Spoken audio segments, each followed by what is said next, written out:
Hey guys welcome back to my channel. இன்னைக்கு நம்ம ஒரு சூப்பராக ஒரு காம்போ ரெசிபி பார்க்கலாமா? சாஃப்டாக இருக்கிற stuffed chapati and rich creamy buttery chicken. பார்க்கவே எம்மியாக இருக்குல்ல? ரெடியா? வாங்க ப்ராசஸ் ஸ்டார்ட் பண்ணலாம். இன்றைக்கி நான் வந்து ஒரு 1 கேஜி போன்லெஸ் சிக்கன் எடுத்திருக்கேங்க.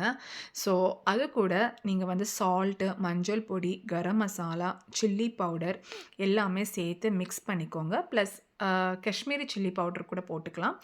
அப்புறமா வந்து ஒரு ஹாஃப் லெமன் வந்து ஸ்க்வீஸ் பண்ணிக்கோங்க. ஹாஃப் லெமன் வந்து கண்டிப்பாக தேவை. லெமன் இல்லைனா கர்டு கூட யூஸ் பண்ணிக்கலாம். ஸோ நல்லா மேரினேட் பண்ணி வச்சுக்கோங்க. ஜஸ்ட்டு வந்து ஒரு ஹாஃப் அன் ஹவர் போதும். இது வந்து ஓவர் நைட் மேரினேஷன்லாம் தேவையில்ல. அப்புறம் வந்து ஸ்டஃப்டு சப்பாத்திக்கு வந்து யூஷுவலாக வந்து வெறும் பொட்டேட்டோ போடுறதுக்கு பதிலாக கொஞ்சம் வெஜ்ஜீஸும் ஆட் பண்ணால் நல்லாயிருக்கும். ஸோ நான் வந்து இங்கே வந்து cabbage, capsicum and carrot use பண்ணேன். இதை வந்து நீங்கள் தின் ஸ்லைஸாக கட் பண்ணுறது ரொம்ப நல்லது. ஏன்னா அப்போ தான் சீக்கிரமாக அது சாட்டே ஆகும் அண்ட் சாஃப்ட்டும் ஆகும்.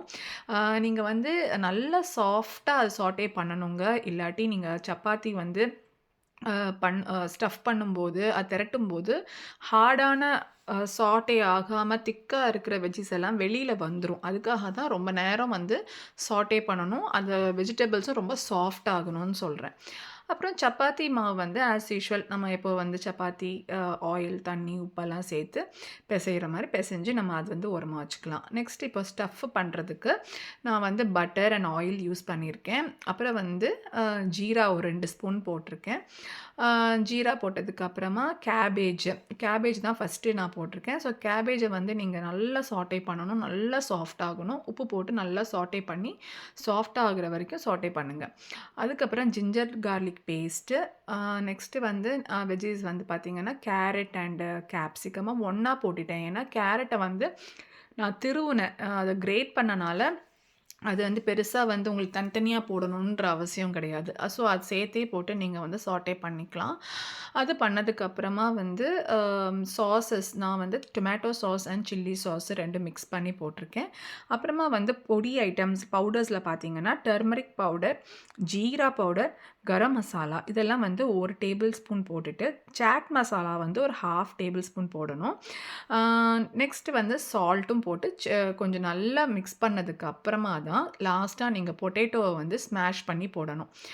அதாவது பாயில்டு பொட்டேட்டோஸை லாஸ்ட்டாக வந்து அதையும் போட்டுட்டு நல்லா மிக்ஸ் பண்ணிவிட்டு கொரியாண்டர் லீவ்ஸ் போட்டு நல்லா மிக்ஸ் பண்ணிட்டு நீங்கள் பார்த்தீங்கன்னா தெரியும். அந்த பேனில் வந்து நல்லா ஒட்டாமல் நல்லா சுருண்டு சுருண்டு வருது இல்லையா? அந்த கன்சிஸ்டன்சியில் நீங்கள் அதை வந்து ஸ்டாப் பண்ணி ஓரமாக ஆற வச்சுருங்க. ஸோ நல்லா ஆறினா தான் ஸ்டஃப் பண்ண முடியும். நெக்ஸ்ட் ப்ராசஸ் வந்து பட்டரி சிக்கன். இந்த சிக்கனுக்கு வந்து ஃபஸ்ட்டு அந்த மேரினேட் பண்ண அந்த சிக்கனை வந்து நீங்கள் ஆயிலில் ஃப்ரை பண்ணுங்கள். ஸோ வந்து நல்லா ஆயிலில் ரொம்ப நேரம் ஃப்ரை பண்ணணும்னு அவசியம் இல்லை. சிக்கன்லாம் மேக்ஸிமம் 10 to 15 மினிட்ஸ் தாங்க.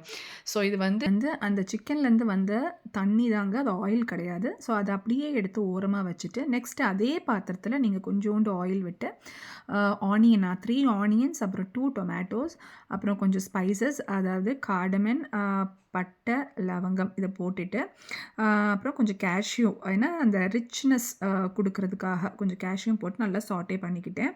இது கூட கொஞ்சம் உப்பு, கரம் மசாலா, தனியா பொடி கொஞ்சம் போட்டு நல்லா சாட்டே பண்ணிக்கோங்க. ஸோ நல்லா குக் ஆனதுக்கு அப்புறமா லாஸ்ட்டாக நீங்கள் வந்து ஒரு 2 ஹீப்டு ஸ்பூனு அதாவது 2 ஸ்பூன் ஃபுல்லாக வந்து கசூரி மேத்தி எடுத்து அது கையில் நல்லா க்ரஷ் பண்ணி இதில் கூட போட்டு நீங்கள் நல்லா சாட்டே பண்ணுங்கள். ஸோ இது எப்படியும் நம்ம வந்து கிரைண்ட் பண்ண தாங்க போகிறோம், எப்படியும் அரைக்க தான் போகிறோம். ஸோ அந்த கசூரி மேத்தியும் சேர்த்து அரைச்சாலே ஒரு நல்ல ஃப்ளேவர் கொடுக்குங்க. ஸோ இது வந்து ஒரு முக்கியமான டிப்பு. அப்புறமா இதையும் வந்து நல்லா நம்ம வந்து ரிச்னஸ் இன்னும் உங்களுக்கு நல்லா வேணும்னா கேஷ்யூவும் இன்னும் கொஞ்சம் போட்டுக்கலாம். ப்ளஸ் பாதாம், அதாவது ஸ்கின் பீல் பண்ண பாதாம் அது கூடயும் போட்டுக்கலாம். பட் நம்மளுக்கு கேஷ்யூவே வந்து உங்களுக்கு நல்ல ரிச்னஸ் கிடைக்கும். அப்புறம் இதை எடுத்து ஓரமாக வச்சு நீங்கள் அதை கிரைண்ட் பண்ணுறதுக்கு வச்சுட்டிங்க. அப்புறமா திருப்பி அதே பேனில் கொஞ்சோண்டு எண்ணெயும் கொஞ்சம் பட்டரும் போட்டு அதை கிரைண்ட் பண்ண பேஸ்ட்டை அப்படியே இதில் வந்து போட்டுட்டு நல்லா தண்ணி சேர்த்துக்கோங்க. நல்லா அந்த ஜாரை வந்து அதில் இருக்கிற பேஸ்ட் எல்லாம் சேர்த்து கொஞ்சம் தண்ணி சேர்த்துக்கோங்க. ஸோ தண்ணி சேர்த்து உங்களுக்கு இந்த கன்சிஸ்டன்சி வரும்போது நல்லா வந்து மிக்ஸ் பண்ணி கொடுத்துட்டு கொஞ்சம் ஒரு 10 மினிட்ஸ் மீடியம் ஃப்ளேமில் வந்து அதை கொதிக்க விடுங்க. ஸோ 10 மினிட்ஸ் கழிச்சு நீங்க அந்த சிக்கன ஆட் பண்ணுங்க. சிக்கன ஆட் பண்ணிட்டு கன்சிஸ்டன்சி அண்ட் சால்ட் எல்லாம் செக் பண்ணிட்டு, இதையும் ஒரு 10 மினிட்ஸ் வந்து நல்லா வந்து மீடியம் ஃப்ளேம்ல கொதிக்க விடுங்க. அப்ப பார்த்தீங்கன்னா, நல்லா எண்ணெய் பிரிஞ்சு வர மாரி, நல்லா பிரிஞ்சு அழகா இந்த மாரி வருங்க. அப்புறமா க்ரீம் போட்டு க்ளோஸ் பண்ணி வச்சுருங்க. நெக்ஸ்ட்டு சப்பாத்தி பண்ணலாமா? சப்பாத்திக்கு வந்து ஒரு பெரிய சைஸ் பால் எடுத்து நல்லா ஜென்டிலா ப்ரெஸ் பண்ணுங்க ஃபர்ஸ்ட்டு. அதுக்கப்புறமா உங்களோட ஸ்டஃபிங்கில ஒரு ஸ்பூன் எடுத்து உள்ள வச்சுருங்க.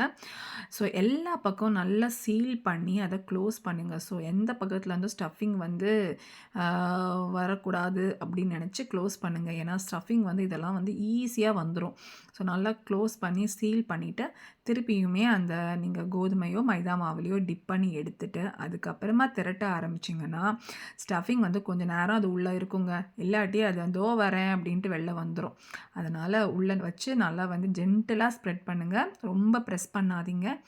ஸோ ஜென்டிலா ப்ரெஸ் பண்ணிட்டு, ஆ அப்பவும் உங்களுக்கு அந்த ஸ்டஃப் வெளியில தெரியுது அப்படின்னா, அதே மாரி அந்த மைதா பவுடர் எடுத்து லைட்டா மேல வந்து அப்ளை பண்ணி விட்டுருங்க. ஸோ அது வந்து உங்களுக்கு தவால போடும்போது வெளியில வராது. ப்ளஸ் அந்த நம்ம திரட்டும்போதும் ரொம்ப வெளியில வராது. ஸோ இது வந்து நீங்க ஆயில் இல்லாட்டி வந்து கீயோ அப்ளை பண்ணி நல்லா வந்து சப்பாத்தி மாரி நீங்க செஞ்சு எடுத்துக்கலாம். ஸோ நீங்க ஆயில் போடும்போதே பார்த்தீங்கன்னா, அந்த ஓரத்தில நீங்க நெறைய ஆயில் போடணும். ஏன்னா, அதுதான் கொஞ்சம் வந்து திக்கா இருக்கும்.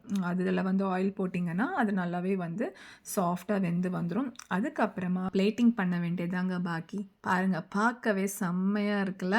ஸோ இத டேஸ்ட் பண்ணலாம். இது வந்து நீங்க லஞ்சுக்கோ, டின்னருக்கும் சூப்பரா இருக்கும். கிட்ஸுக்கு ரொம்பவே பிடிக்கும். ஸோ நீங்க வந்து ஒரு நைட்டு வந்து நீங்க ஸ்டஃபிங் பண்ணி வச்சுட்டு மார்னிங் கூட அவங்களுக்கு செஞ்சு குடுக்கலாம். ஸோ நானும் டேஸ்ட் பண்ணி பார்த்தேங்க. சிக்கன் பீஸ் எல்லாம் அவ்ளோ ஜூஸியா, சாஃப்ட்டா இருக்குது. சப்பாத்தியுமே அவ்ளோ சாஃப்ட்டா இருக்கு. ஸோ இத நீங்க ட்ரை பண்ணிட்டு கமெண்ட்ல உங்க ரிவ்யூ சொல்லுங்க. லைக் பண்ணுங்க. லைக் பண்ணிட்டு நெக்ஸ்ட் ரெசிபிக்கு ரெடியா இருங்க. See you in the next recipe. Thank you. Bye bye.